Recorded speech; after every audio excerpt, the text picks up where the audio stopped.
Hello student, hello everyone. कैसे हैं आप लोग? होप कि बहुत अच्छे होंगे सारे बच्चे ना। बच्चों चलो हम अपने लेक्चर्स को आगे बढ़ाते हैं और हमारा चल रहा है मॉडर्न फिजिक्स में फोटो इलेक्ट्रिक इफेक्ट।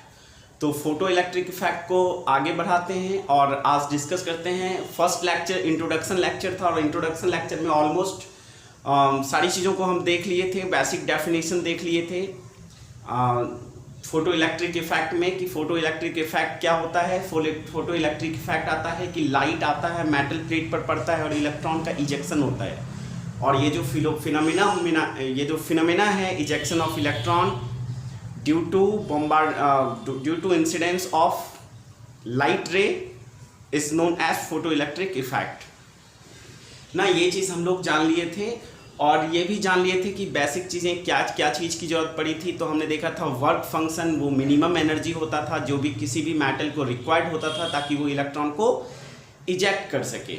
वो मिनिमम एनर्जी कहलाया था थ्रेशोल्ड एनर्जी या वर्क फंक्शन। फिर हम लोगों ने देखा था थ्रेशोल्ड फ्रीक्वेंसी, तो वो मिनिमम फ्रीक्वेंसी जिस फ्रीक्वेंसी को लेकर मेटल अपना इलेक्ट्रॉन को इजेक्ट करता था वो थ्रेशोल्ड फ्रीक्वेंसी कहलाता था। और फिर देखे थे थ्रेशोल्ड वेवलेंथ, तो वो मैक्सिमम वेवलेंथ, क्योंकि एनर्जी मिनिमम करने के लिए हमें वेवलेंथ को मैक्सिमम करना होता है। तो वो मैक्सिमम वेवलेंथ जिसे पढ़ने से लाइट जो है इलेक्ट्रॉन जो है मेटल सरफेस से इजेक्ट होता है, इमिट होता है, उस वेवलेंथ के लाइट को हम लोग उस लाइट के वेवलेंथ को हम लोग थ्रेशोल्ड वेवलेंथ नाम दिए थे। ओके, तो ओवरऑल जो अब तक बात हुई है वो ये हुई है कि मेटल जो होता है, मेटल प्लेट जो है इस पर इंसिडेंट होता है लाइट और यहां से इलेक्ट्रॉन जो है ये इलेक्ट्रॉन यहां से इजेक्ट होता है। इलेक्ट्रॉन यहां से इजेक्ट होता है, इंसिडेंट होता है और इलेक्ट्रॉन इजेक्ट होता है, मतलब फ्री होता है। फ्री होता है मतलब इसे क्या कह सकते हैं, इमिशन भी कह सकते हैं, इमिशन ऑफ इलेक्ट्रॉन ना, इमिशन ऑफ इलेक्ट्रॉन। ठीक है, ये अब तक और ये जो फिनोमेना है, ये पूरा घटना है, इसे ही फोटो इलेक्ट्रिक इफेक्ट नाम दिए थे हम।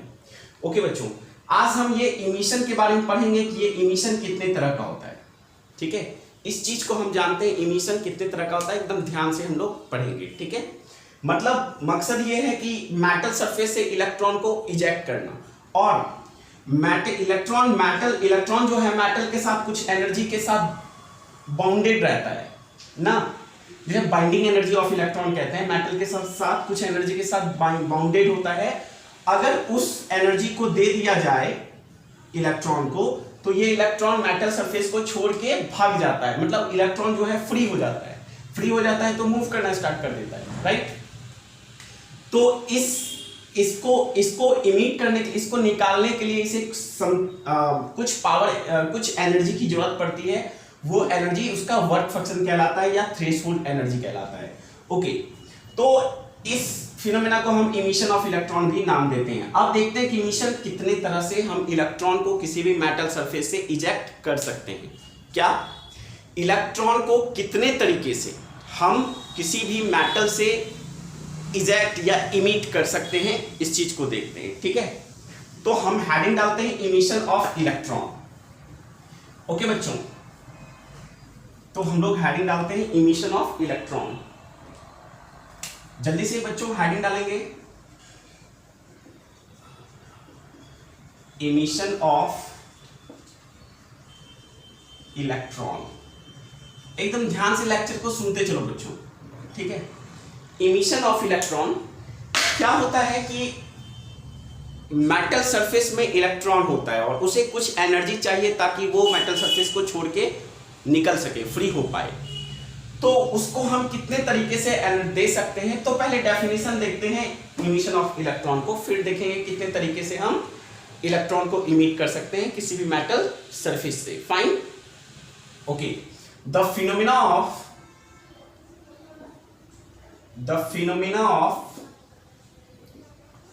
ejection,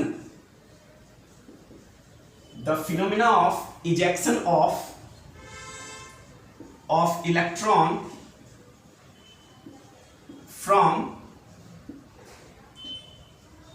metal surface, from metal surface is known as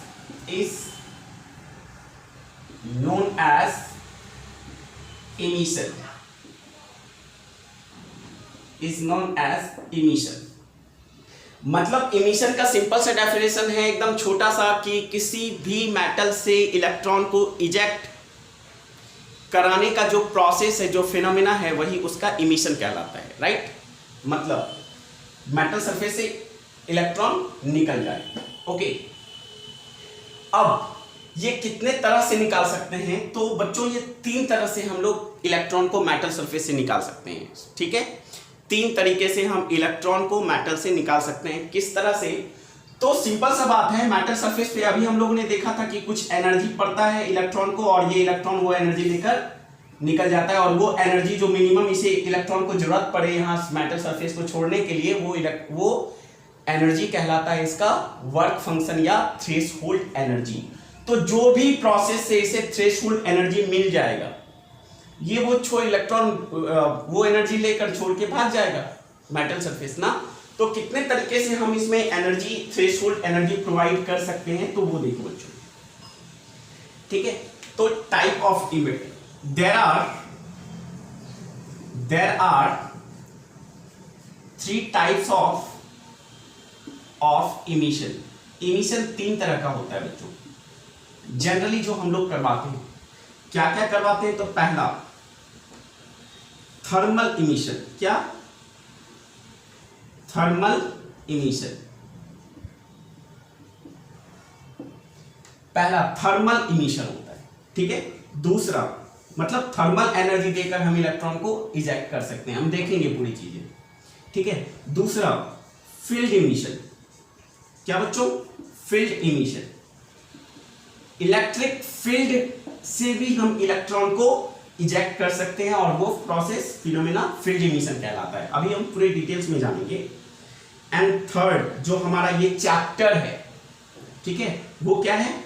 photo electric emission.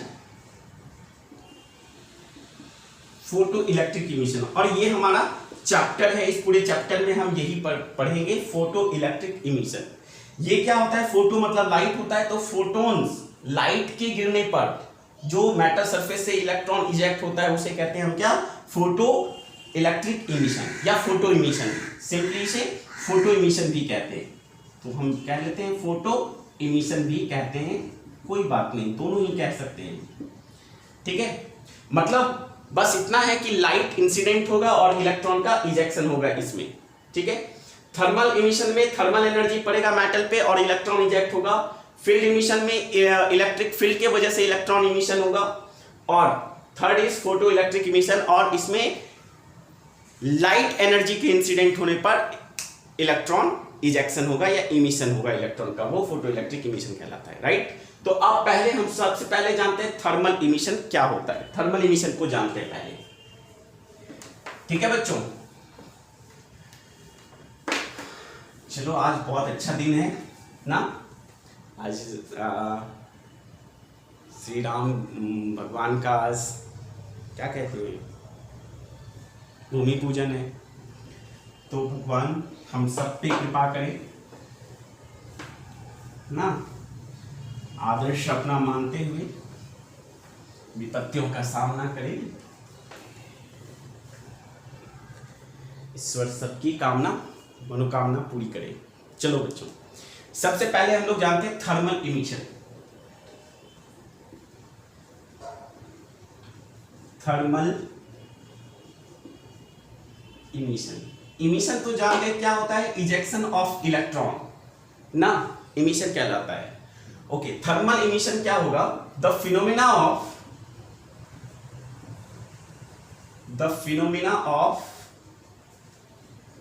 of ejection of electron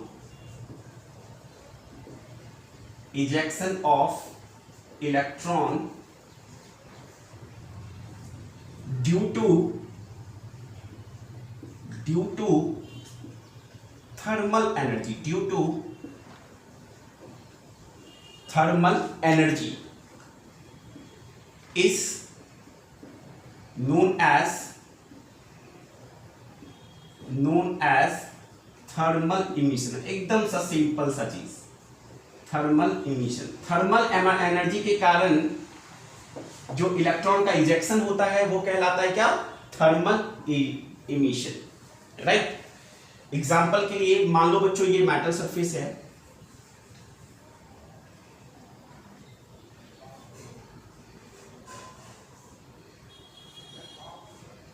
ये मेटल सरफेस है,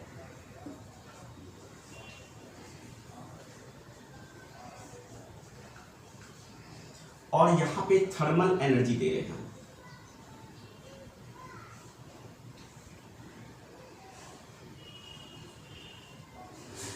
कैंडल है, ये थर्मल एनर्जी का सोर्स है। तो यहां पे इलेक्ट्रॉन जो है ये एनर्जी को गेन करेगा, और यहां से ये एनर्जी गेन करने के बाद क्या हो जाएगा बच्चों? ये इलेक्ट्रॉन इजेक्ट हो जाएगा, ठीक है। ये इजेक्टेड इलेक्ट्रॉन,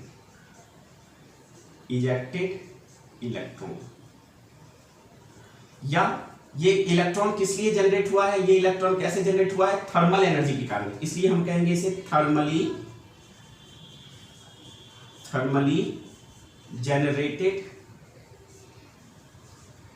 जनरेटेड इलेक्ट्रॉन। इस इलेक्ट्रॉन को कहेंगे थर्मली जनरेटेड इलेक्ट्रॉन, क्योंकि ये थर्मल एनर्जी गेन करके ये इलेक्ट्रॉन फ्री हुआ है, ठीक है। या इसे फ्री इलेक्ट्रॉन भी कहेंगे, फ्री इलेक्ट्रॉन, ठीक है। थर्मली इजेक्टेड इलेक्ट्रॉन्स कहलाता है। तो ये प्रोसेस क्या कहलाता है? थर्मल इमिशन कहलाता है, ठीक है। यहां पे एक पॉइंट हम जोड़ेंगे, in this process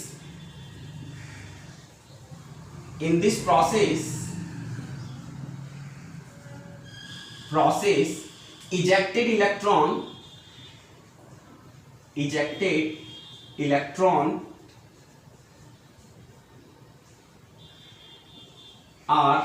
electrons are known as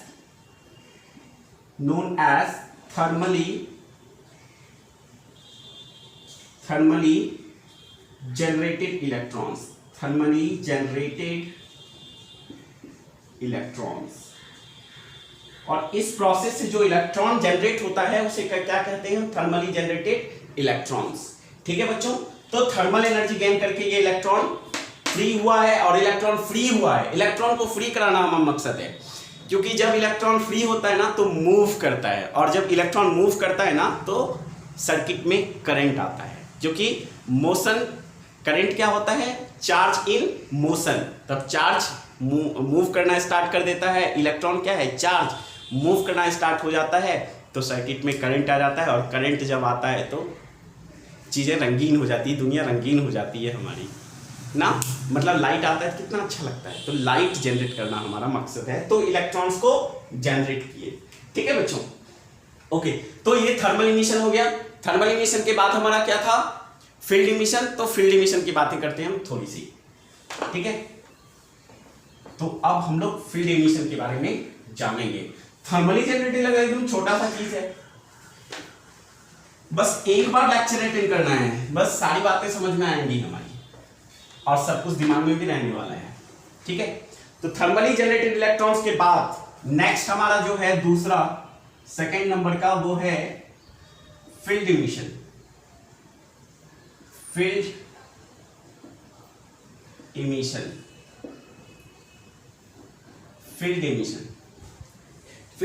क्या होता है? फील्ड इमिशन होता है बच्चों कि इलेक्ट्रिक फील्ड की वजह से जो इलेक्ट्रॉन इजेक्ट होता है उसे हम कहते हैं क्या?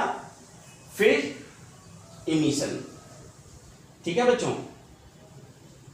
ओके, तो इसको इसका थोड़ा सा डेफिनेशन हम लोग लिख दें। The phenomena of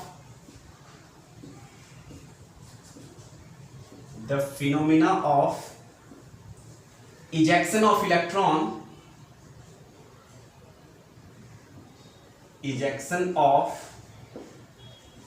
electron due to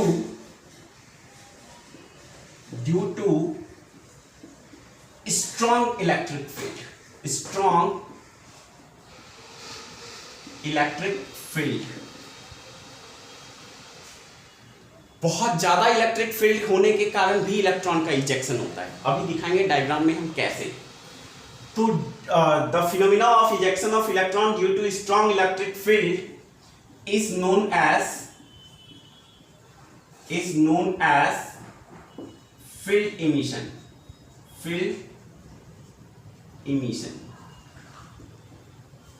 ठीक है, is known as field emission. तो अब हम थोड़ा सा दिखाने की कोशिश करते हैं। ये इलेक्ट्रिक फील्ड पहले जनरेट करना होगा स्ट्रॉन्ग में, फिर वहां से जो इलेक्ट्रॉन का इजेक्शन होगा वो कहलाएगा फील्ड इमिशन। तो फील्ड इमिशन दिखाने के लिए हम एक क्या करते हैं बच्चों, दो मेटल प्लेट लेते हैं, एक ये और एक ये, इसे हम लोग नेगेटिव टर्मिनल से ऐड करते हैं और इसे हम लोग पॉजिटिव टर्मिनल से ऐड करते हैं, ठीक है। ये कहलाएगा कैथोड, ये कैथोड कहलाएगा क्योंकि नेगेटिव टर्मिनल से, और ये कहलाएगा एनोड क्योंकि ये पॉजिटिव टर्मिनल से ऐड है, माइनस और ये प्लस। तो इलेक्ट्रिक फील्ड की इसका डायरेक्शन क्या हो जाएगा, इलेक्ट्रिक फील्ड का डायरेक्शन ऐसे हो जाएगा, ऐसे positive terminal to negative terminal. अब ये मेटल नेगेटिव है ना, और ये प्लस पॉजिटिव टर्मिनल से ऐड है। तो बच्चों देखो, जब यहां पे इलेक्ट्रिक फील्ड हम पोटेंशियल बढ़ाएंगे, क्योंकि पोटेंशियल इक्वल टू होता है, इलेक्ट्रिक फील्ड इक्वल टू होता है पोटेंशियल पर यूनिट लेंथ। जब पोटेंशियल बढ़ाएंगे तो इलेक्ट्रिक फील्ड बढ़ेगा, और इलेक्ट्रिक फील्ड इक्वल टू होता है QE, ठीक है, और चार्ज इलेक्ट्रॉन है तो -E, ऐसे हो जाएगा। दिख रहा है क्या? हाँ दिख रहा है। तो फील्ड क्या हो गया, फील्ड के इलेक्ट्रिक फील्ड के ऑपोजिट, माइनस मतलब ऑपोजिट फोर्स लगेगा। अब देखो बच्चों, इलेक्ट्रिक फील्ड का डायरेक्शन ऐसे है, तो यहां से इलेक्ट्रॉन इजेक्ट होगा और नेगेटिव से इलेक्ट्रॉन नेगेटिव चार्ज होता है तो ये पॉजिटिव टर्मिनल की ओर आना चाहेगा। तो यहां से इलेक्ट्रॉन इजेक्ट होके यहां पे से लेकर यहां पहुंचेगा एनोड तक, ठीक है। मतलब इस मेटल में जो इलेक्ट्रॉन है सरफेस पे, वो इतना ज्यादा इलेक्ट्रिक फील्ड हो जाता है इसके अंदर कि यहाँ के इलेक्ट्रॉन को एकदम से खींच लेता है, अपनी ओर खींच लेता है। तो यहाँ पे जो इलेक्ट्रॉन का इजेक्शन हो रहा है ना, क्यों खींच रहा है इसे अपने, क्योंकि इलेक्ट्रिक फील्ड इतना ज्यादा स्ट्रेंथ है कि फोर्स बहुत ज्यादा लगता है, और फोर्स जब बहुत ज्यादा लगता है तो उस प्लेट मेटल में जितना इलेक्ट्रॉन है उसको अपनी ओर खींच लेता है, ठीक है। इतना ज्यादा स्ट्रॉन्ग इलेक्ट्रिक फील्ड हो जाता है इनके बीच कि उसके यहाँ पे जो इलेक्ट्रॉन है मेटल सरफेस पे, उसके मेटल सरफेस के इलेक्ट्रॉन को ही खींच लेता है, ठीक है। तो यहाँ पे भी इलेक्ट्रॉन आया, क्या इजेक्शन ऑफ इलेक्ट्रॉन हुआ इस मेटल से, क्या, तो ये जो प्रोसेस है इस तरह से इजेक्ट करने का इलेक्ट्रॉन, ये कहलाता है फील्ड इमिशन। क्योंकि इलेक्ट्रॉन का इमिशन हुआ है ड्यू टू इलेक्ट्रिक फील्ड, इसलिए इसको कहेंगे क्या हम, फील्ड इमिशन, ठीक है। तो यहां पे इसका नाम देते हैं हम फील्ड इमिशन। तो एक और इलेक्ट्रॉन यहां पे ऐसे इजेक्ट होता है, मतलब ऐसे से दिखा सकते हैं आप, ठीक है। और यहां पे जो मेटल, ये मेटल है, मेटल, तो यहां भी मेटल सरफेस से क्या इलेक्ट्रॉन निकला, हाँ निकला, किसके वजह से निकला, तो यहां पे इलेक्ट्रिक फील्ड की वजह से निकला, इसलिए इलेक्ट्रिक फील्ड की वजह से इसका नाम क्या होगा, फील्ड इमिशन, ठीक है बच्चों। तो जल्दी से आप इस चीज को नोट करें, फील्ड इमिशन आप समझ गए होंगे, आई थिंक सो हो गया, फील्ड इमिशन समझ में आ गया। तो इस तरह से फील्ड इमिशन हुआ है, ठीक है, ओके। अब थर्ड क्या है, फोटो इलेक्ट्रिक इमिशन, जो हमारा चैप्टर है, इस पूरे चैप्टर में हम पढ़ने वाले हैं ना, अरे बोलो ना यार, हाँ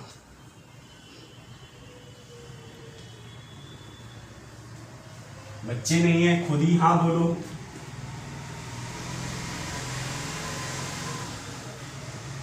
ना, सोचो यार, पढ़ाते हैं कोई हाँ बोलने वाला तक नहीं है, किसको पूछे समझ में आया ना, खुद ही समझते, खुद ही पढ़ाते, खुद ही समझते, पता नहीं बच्चे पढ़ क्लास कर रहे हैं नहीं कर रहे हैं, पता नहीं, विश्वास भी नहीं हो पाता। विश्वास क्या, विश्वास ही करना होता है ना। बाकी बच्चों जब तक सामने नहीं रहते सेटिस्फैक्शन नहीं मिलता है कि कितना अच्छा तुम पढ़ रहे हो, क्या कर रहे हो ना। खैर चलो जी, स्वागत है रघुनंदन जी, राम जी का स्वागत हो रहा है। तो third is photo electric effect, photo electric emission. Third हमारा क्या है, photo electric emission. Photo electric emission, या फिर हमने कहा था और इसे फोटो इमिशन भी, फोटो इमिशन भी इसका नाम है। ठीक है, अब ये क्या होता है, तो यहां पे भी इमिशन है तो ऑब्वियसली क्या होगा, इजेक्शन ऑफ इलेक्ट्रॉन, ये फिनोमेना इमिशन कहलाता है।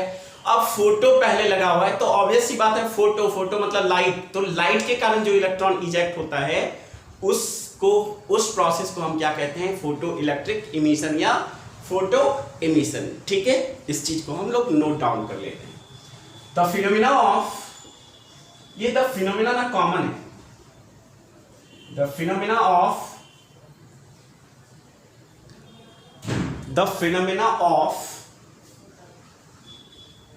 ejection of electron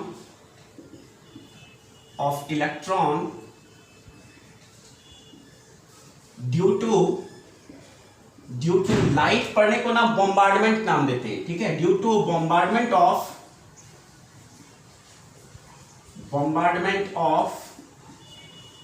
और लाइट में क्या होता है, हमने बताया था डिस्क्रीट फॉर्म ऑफ एनर्जी होता है, जिसे हम क्या कहते हैं, एक पैकेट ऑफ एनर्जी को क्वांटा या फोटोन, सनलाइट के केस में फोटोन्स कहते हैं।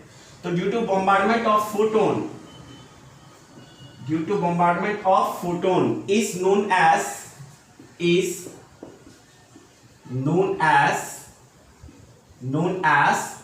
क्या,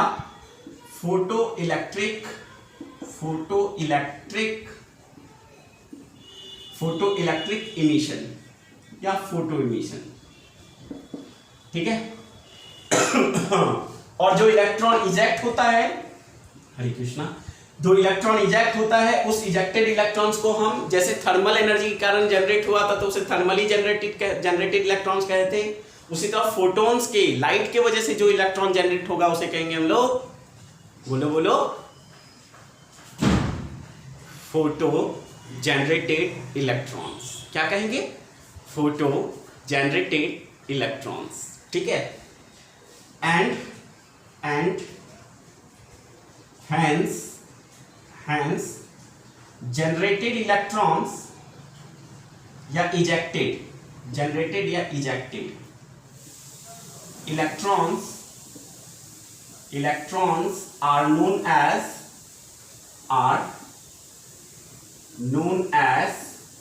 क्या बच्चों, फोटो, बोलो फोटो इजेक्टेड या जनरेटेड, फोटो इजेक्टेड या जनरेटेड,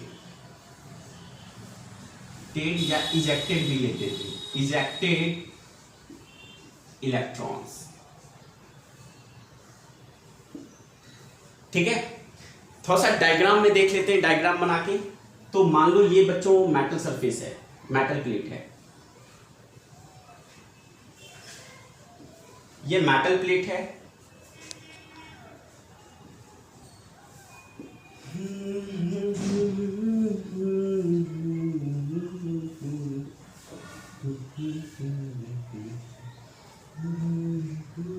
ये मेटल प्लेट है और यहां पर लाइट इंसिडेंट रे हो रहा है, ऐसे हो रहा है। ठीक है, इसके पास एनर्जी है क्वांटा या फोटोन्स के पास कितना, h न्यू, और यहाँ पे इलेक्ट्रॉन को पड़ता है और इलेक्ट्रॉन यहाँ से क्या हो रहा है, बाहर निकल रहा है। ठीक है, अगर इसको थ्रेशोल्ड एनर्जी, इतना एनर्जी ये दे पा रहा है या उससे ज्यादा दे पा रहा है तो ये इलेक्ट्रॉन क्या हो जाएगा, इजेक्ट हो जाएगा, ये इलेक्ट्रॉन फ्री हो जाएगा, फ्री इलेक्ट्रॉन क्या हो जाएगा बच्चों, ये फ्री हो जाएगा, फ्री इलेक्ट्रॉन फ्री हो जाएगा। ठीक है, इसे क्या कहेंगे हम लोग, photo generated electrons, photo generated photo generated electrons, ठीक है। और ये जो फिनोमिना है ये पूरे प्रोसेस का ये कहलाता है फोटो इलेक्ट्रिक इमिशन या फोटो इमिशन, ठीक है बच्चों। इसे कॉपी करो तो ये इलेक्ट्रॉन्स जनरेट हो गया। अब एक अच्छी चीजें बताएंगे, बहुत अच्छी इंपॉर्टेंट चीजें, ठीक है। इसे कॉपी करो बच्चों।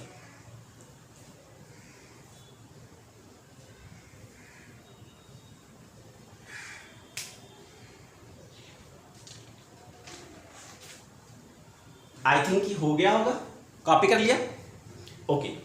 अब थोड़ा आगे बढ़ते हैं फोटो इलेक्ट्रिक इमिशन में। इसी में थोड़ी बातें हम विशेष करते हैं, कुछ इंपॉर्टेंट चीजें करते हैं जो आगे समझ में हमारे बहुत आसान कर देगी राह को, ठीक है बच्चों।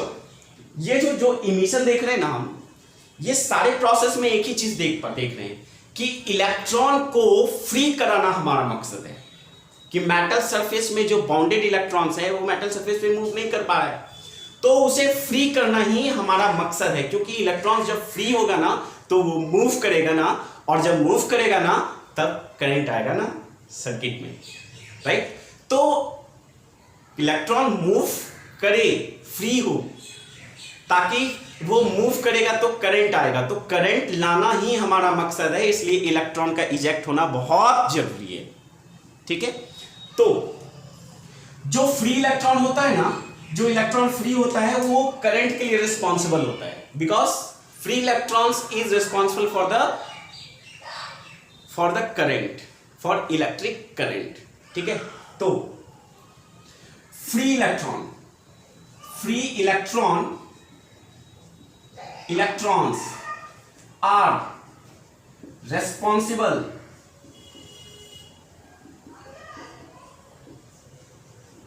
for the electric current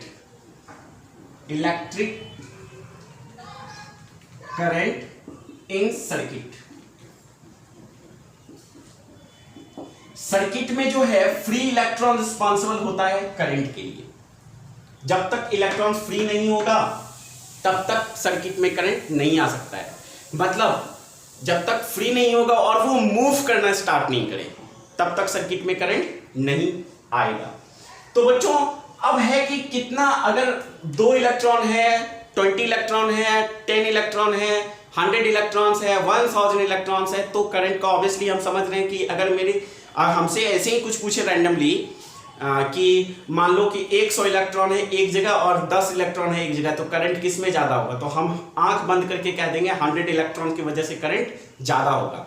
मतलब एक चीज तो समझ गए कि जितना ज्यादा नंबर ऑफ फ्री इलेक्ट्रॉन्स उतना ज्यादा इलेक्ट्रिक करंट। तो सर्किट में अगर करंट को बढ़ाना है तो हमें नंबर ऑफ फ्री इलेक्ट्रॉन्स के संख्या को बढ़ाना होगा। मतलब फ्री इलेक्ट्रॉन्स की संख्या को बढ़ाना होगा तो हमारा सर्किट में करंट इंक्रीज हो जाएगा, राइट। ये चीज तो समझ में आ गया हमारे। तो बच्चों तो इलेक्ट्रिक करंट जो है, electric current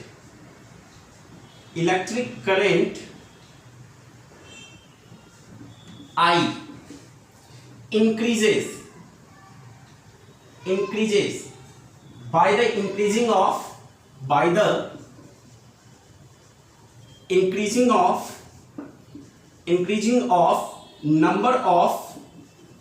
number of free electrons। अब चाहे ये नंबर ऑफ फ्री इलेक्ट्रॉन्स जो है आप थर्मोनिक इमिशन से आप इंक्रीज कर सकते हैं, फील्ड इमिशन से इंक्रीज कर सकते हैं, या फिर फोटो इलेक्ट्रिक इमिशन से इंक्रीज कर सकते हैं। इट्स डिपेंड्स ऑन यू कि आप इस नंबर ऑफ इलेक्ट्रॉन्स को कैसे बढ़ा सकते हैं। लेकिन इस चैप्टर में एक ही चीज है, फोटो इलेक्ट्रिक इफेक्ट। तो एक चीज तो क्लियर है कि हमें यहां पर जो नंबर ऑफ फ्री इलेक्ट्रॉन्स को बढ़ाना है, क्योंकि करंट बढ़े सर्किट में, ठीक है। तो हमें लाइट के बॉम्बार्डमेंट से, फोटोन के बॉम्बार्डमेंट से बढ़ाना है, ठीक है। तो अब कितना करंट होगा, करंट का मैग्नीट्यूड, ठीक है, मैग्नीट्यूड ऑफ करंट। तो magnitude of current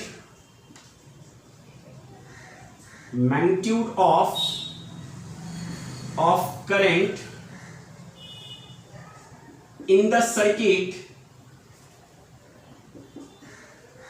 in the circuit is, अब करंट का एक फॉर्मूला दे रहे हैं जो कि नंबर ऑफ फ्री इलेक्ट्रॉन से जो रिलेशन रखता है वो हम फॉर्मूला दे रहे हैं बच्चों। ये करंट इलेक्ट्रिसिटी जब हम पढ़ेंगे तब वहां पे इस फॉर्मूला का हम लोग डेरिवेशन करेंगे कि ये फॉर्मूला आया कहां से। फिलहाल अभी आपको याद रखना है I equal to NE VDA। नहीं समझ में आएगा अभी? बिल्कुल नहीं आएगा, एकदम नहीं आएगा। क्यों आएगा? नहीं आएगा, पढ़े ही नहीं हो, ठीक है। लेकिन याद रखना है कैसे।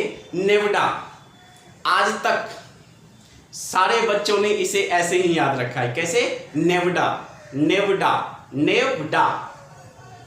I इक्वल टू नेवडा, नेवडा, नेवडा, NEVDA। देखो हम बताएंगे अभी नेवडा के बारे में पूरी बातें। आई तो समझ रहे हैं इलेक्ट्रिक करंट है, मात्रा ऑफ मतलब मैग्नीट्यूड ऑफ इलेक्ट्रिक करंट, मात्रा ऑफ करंट विद्युत, ठीक है। एन होता है नंबर, ई मतलब charge of electron, VD is drift velocity. Drift velocity एक बार हम आपको सेमीकंडक्टर्स में बताए हुए हैं कि इलेक्ट्रिक फील्ड के कारण जो चार्ज ड्रिफ्ट होता है ना, ढोया जाता है ना, मूव करता है ना इलेक्ट्रिक फील्ड की वजह से, उसे ड्रिफ्ट वेलोसिटी कहते हैं। और ए होता है क्रॉस सेक्शनल एरिया। जो वायर है, इस वायर का क्रॉस सेक्शनल एरिया, ये जो वायर है इस वायर का क्रॉस सेक्शनल एरिया ए होता है। तो इसको विशेष रूप से हम यहाँ पे लिखेंगे सब चीज को। तो आई का फॉर्मूला क्या आया? नेवडा, नेवडा, नेवडा, क्या? नेवडा, नेवडा, बोलो बोलो नेवडा। बोलो बोलो नेवडा, अरे बोलो नेवडा, अरे नेवडा बोलो, बोलो बोलो 3-4 बार तुम खुद में बोलो नेवडा। तो आई इक्वल टू आया फॉर्मूला क्या हमारा? N E, number of electron, E मतलब charge of electron, drift velocity into A, ये फॉर्मूला आया है नेवडा। आई इक्वल टू नेवडा। तो यहां पे आई क्या है? मैग्नीट्यूड ऑफ इलेक्ट्रिक करंट लिख लेते हैं यार, लिख लेते हैं तब ना कॉपी भी बढ़ेगा। Magnitude of electric current, electric current, ठीक है। एन क्या है? यही तो है वो क्या? Number of free electrons, number of free electrons. हालांकि ये नंबर ऑफ चार्ज है लेकिन यहां पे चार्ज मतलब इलेक्ट्रॉन, ठीक है। तो नंबर ऑफ फ्री इलेक्ट्रॉन्स। और ई क्या है? Charge of one electron, charge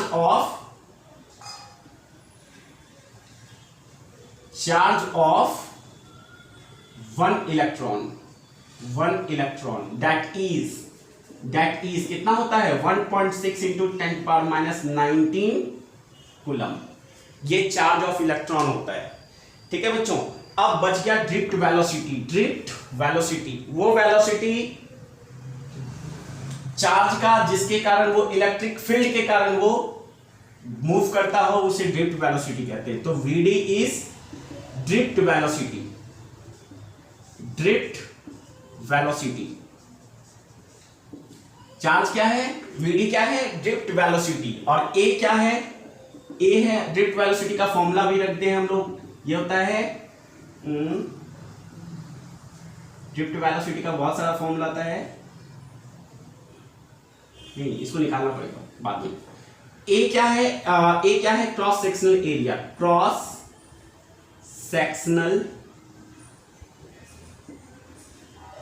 area of wire, जो वायर हम यूज कर रहे हैं, ठीक है बच्चों। तो ये फॉर्मूला याद रखना है हमको। आई इक्वल टू क्या होता है? नेवडा, NEVDA। तो ये हो गया बच्चों हमारा क्या सारी चीजें स्टार्ट खत्म। अब बच्चों ये सारी चीजें हम लोग जान गए, ठीक ना। ये डेफिनेशन बेसिक। इससे पहले कि हम एक्सपेरिमेंटल सेटअप आइंस्टाइन के द्वारा, हर्ट्ज के, लिनास एंड हर्ट्ज के द्वारा स्टार्ट करें, हम आपको एक और चीज बताते हैं ताकि उसमें आपको हेल्प मिले, ठीक है। ओके, इसको नोट कर लिया, नोट डाउन कर लीजिए इसे बच्चों। नेक्स्ट लेक्चर जो आने वाला है ना इस फोटो इलेक्ट्रिक इफेक्ट का, वो लेक्चर ऑलमोस्ट सारा इस पूरे चैप्टर को कवर करेगा। इसलिए नेक्स्ट 2 लेक्चर जो है आने वाला उसको बहुत इंपॉर्टेंट होने वाला है वो, और उसे ध्यान रखना है हम लोगों को। फिलहाल हम आपको एक 2 टर्म बताते हैं। पहला टर्म इंटेंसिटी। इंटेंसिटी, इस चीज को जानना है। इंटेंसिटी होता है, आप जानते हैं इंटेंसिटी आई से रिप्रेजेंट करते हैं, और क्या होता है बताओ बच्चों? कैपिटल आई या स्मॉल आई को डजंट मैटर, क्या होता है बताओ? इंटेंसिटी क्या होता है? द एनर्जी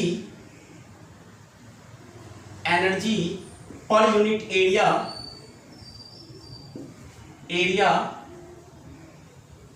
पर सेकेंड।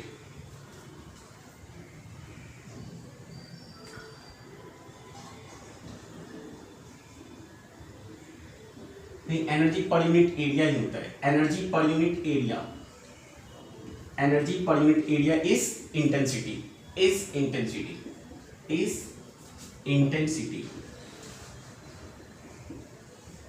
ठीक है, इज इंटेंसिटी मतलब एनर्जी। इंटेंसिटी इक्वल टू होता है एनर्जी पर यूनिट एरिया, ये फॉर्मूला होता है। ये फॉर्मूला तो आप जानते ही हैं, लेकिन इस चीज का इंप्लीमेंटेशन जानना है हमको।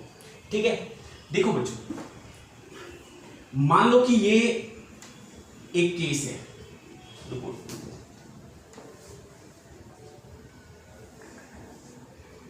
ठीक ना, और ये एक सरफेस है, इसको छोटा बनाते हैं,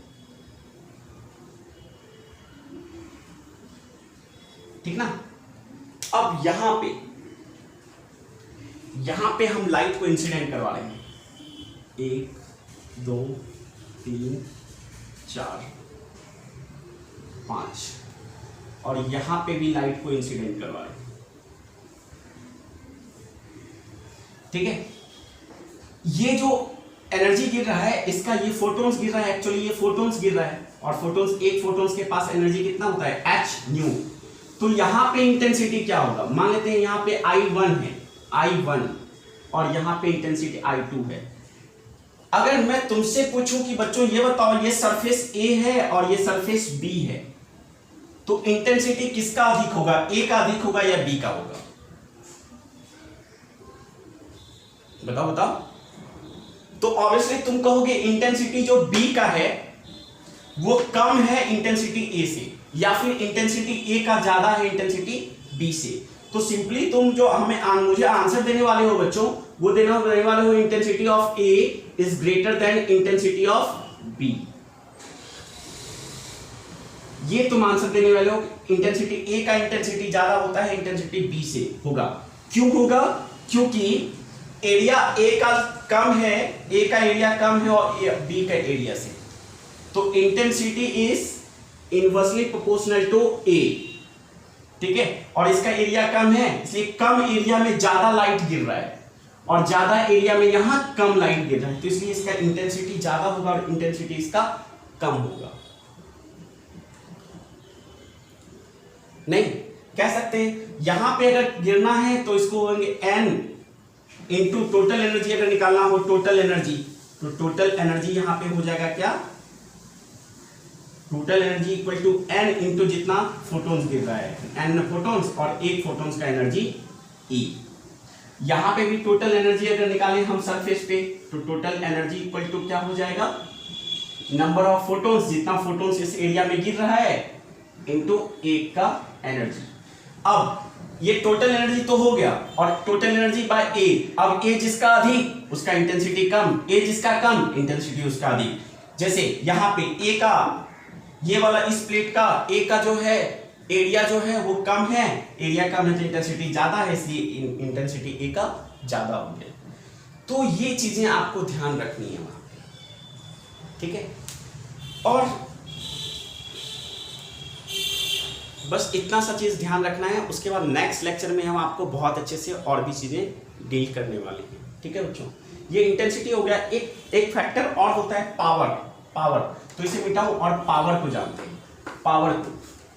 फिर कल मजा आएगा पढ़ने में, और रिलेटेड क्वेश्चंस भी आपको बहुत सारे आएंगे, आपसे पूछे जाएंगे। तो पावर, नेक्स्ट इज पावर। एकदम छोटी छोटी चीजें हम क्लियर कर रहे हैं। पावर मतलब P, और इसका यूनिट होता है वाट, ठीक ना। तो पावर को हम कैसे डेफिनेशन दे सकते हैं, energy incident per unit area पर second is known as power. क्या कहलाता है ये, पावर। ठीक है, तो पावर मतलब सिंपली होता है formula power equal to energy पर यूनिट एरिया पर सेकेंड। ये होता है क्या, पावर।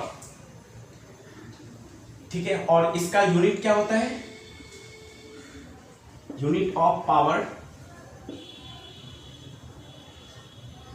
इज क्या बच्चों, वाट। क्या होता है, वाट। तो ये होता है एनर्जी। अब यहां पे देखो बच्चों, अगर यहां पे हम ध्यान दें तो ये जो एनर्जी पर यूनिट ये है, इसको क्या कहते हैं हम लोग, इंटेंसिटी। तो पावर इक्वल टू फॉर्मूला हम लिख सकते हैं क्या, power equal to intensity by T. ये रिलेशन भी आ गया इंटेंसिटी और पावर में, या ऐसे कह सकते हैं पावर इंटेंसिटी का फॉर्मूला हम लिख सकते हैं पावर इनटू टाइम। ओके बच्चों, ठीक है। तो पावर का ये फॉर्मूला हो गया, पावर इक्वल टू क्या हो गया, पावर इक्वल टू हो गया एनर्जी पर यूनिट एरिया पर सेकेंड। अगर पावर बोले 1 वाट, किसी चीज का पावर अगर 1 वाट है, एक समझने की कोशिश करना, इफ पावर किसी भी सोर्स का पावर ऑफ सोर्स इज 1 वाट। 1 वाट का मतलब क्या हुआ कि 1 वाट का मतलब हुआ 1 इक्वल टू एनर्जी पर यूनिट एरिया पर सेकेंड। ठीक है, मतलब ये कि 1 वाट इक्वल टू वाट, मतलब वॉट जो होता है ना ऐसा ही यूनिट होता है, और 1 वाट मतलब होता है 1 वाट मतलब 1 जूल इन 1 सेकेंड, इन 1 जूल इन 1 सेकेंड। मतलब अगर इस बल्ब का, ये जो बल्ब है, अगर इसका पावर बच्चों, अगर ये जो बल्ब दिख रहा है क्या, ये पावर अगर इसका 1 वाट पावर है, तो इसका मतलब ये हुआ बच्चों, ये इसका मतलब ये हुआ, एक मिनट, इसका मतलब ये हुआ कि ये बल्ब जो है 1 सेकेंड में 1 जूल छोड़ रहा है। 1 वाट मीन्स लिखते हैं, 1 वाट मीन्स 1 जूल इन 1 सेकेंड। अगर 10 वाट है तो 10 जूल पर सेकेंड, 10 वाट है तो 10 वाट है मीन्स क्या, 10 जूल इन 1 सेकेंड। 1 सेकेंड में 10 जूल एनर्जी इमिट कर रहा है। ठीक है, इस चीज को ध्यान रखना होगा वाट पावर में। तो पावर इक्वल टू आया एनर्जी पर यूनिट एरिया पर सेकेंड, और एनर्जी निकालने का टोटल नंबर ऑफ फोटोन्स के टर्म में क्या होगा, n इंटू क्या, एनर्जी ऑफ 1 फोटोन। ये टोटल एनर्जी है, ये total energy by a into T, और ये एनर्जी क्या हो गया, एनर्जी ऑफ 1 फोटोन। ये छोटा चीज है जहां पे बच्चे न्यूमेरिकल बनाने में गलती कर देते हैं। ये बच्चे हम जहां गलती कर देते हैं न्यूमेरिकल बनाने में, और लगता है कि सब कुछ पढ़ने के बाद भी न्यूमेरिकल नहीं बन रहा है। तो ये सब बेसिक कॉन्सेप्ट है जिसके कारण न्यूमेरिकल नहीं बनता है, चाहे मेडिकल का हो, इंजीनियरिंग का हो, बोर्ड में तो इस बोर्ड में भी थोड़ा बहुत क्वेश्चन बोर्ड में भी है। ठीक है बच्चों, तो इस चीज को ध्यान रखना होगा हमें। ठीक है, और एक फोटोन्स का एनर्जी कितना होता है, n, और h न्यू बाय a। हो सकता है नंबर ऑफ फोटोन्स पूछे पावर देकर, इसलिए ये फॉर्मूला हम लिख रहे हैं। और t क्या है, 1 सेकेंड। t क्या है, 1 सेकेंड। ठीक है, ये सब चीज़ बहुत इंपॉर्टेंट है बच्चों, एकदम छोटी छोटी चीज़ें जहाँ पे हम अक्सर गलत कर देते हैं। तो ये सब चीज़ को आप एक दो बार घर पे प्रैक्टिस करेंगे पावर और इंटेंसिटी में नंबर ऑफ फोटोन्स निकालने के लिए, क्योंकि ये टोटल एनर्जी है और यहाँ पे नंबर ऑफ फोटोन्स m से मल्टीप्लाई कर दिए एक फोटोन्स का एनर्जी को, तो टोटल एनर्जी निकल गया। मान लो एक एप्पल का 5 रुपया कीमत है या 5 ग्राम का है एक एप्पल, तो 50 एप्पल का कितना हो जाएगा, तो एक टोकरी में 50 एप्पल है तो टोटल टोकरी का वेट कितना हो जाएगा, तो 5 × 50 कर देंगे। उसी तरह ये एक फोटोन्स का एनर्जी E है तो n फोटोन्स का क्या हो जाएगा, तो टोटल एनर्जी निकल जाएगा ये। ठीक है बच्चों, इस चीज़ को ना बड़े अच्छे से ध्यान से आप देखिए। नेक्स्ट लेक्चर में जैसे जैसे क्वेश्चंस करेंगे इससे रिलेटेड बहुत अच्छे अच्छे क्वेश्चंस बनने स्टार्ट होते हैं। ठीक है बच्चों, तो हम लोग नेक्स्ट लेक्चर अब देखेंगे, और नेक्स्ट लेक्चर प्लीज़ मिस कोई नहीं करेगा, हर कोई अपना ध्यान रखेगा। ठीक है बच्चों, ओके बाय, अपना ख्याल रखना है सबको, बाय।